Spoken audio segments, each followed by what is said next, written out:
बरेण्य जननायक ओडिशा प्रदेश Congress committee सभापति श्रीयुक्त भक्तचरण दास नेतृत्व में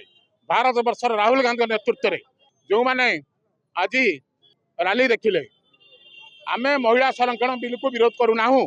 किंतु बीजेपी मिथ्या प्रचार करुच्ची कांग्रेस दल महिला संरक्षण बिल को विरोध करुच्ची। आपण मैंने मन पकातु 23 मसीह दुईटा बिल होता गोटा महिला संरक्षण बिल ता भर महिला संरक्षण बिल को कांग्रेस दल संपूर्ण सहयोग करथिला।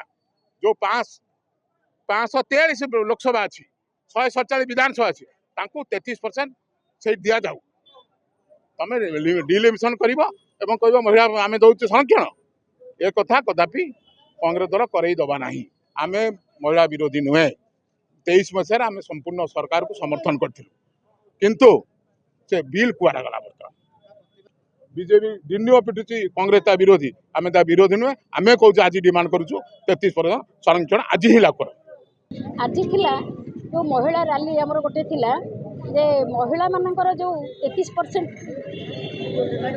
लागू होइतिला संरक्षण बिल लागू होइतिला एपर्यंत बीजेपी सरकार ताकू कार्यकारी करी नाहंती तारी पई कि आमे सबु महिला माने एकजुट होई एवं समस्त कांग्रेस कर्मी एकजुट होई आपे प्रतिवाद कलु जे जेमिति एटिकी ए महिला बिल टिकी पास करा जाऊ एवं महिला मान को ठीक उचित न्याय दिया जाऊ। मसाल शोभा यात्रा कोड को जंग आसले केमति हमर आसलो जो निश्चिंत कहली नहीं नहीं सेटा जो पुराना फिल्मी हॉल पाखरु निश्चिंत को बाजार भी आसिलो।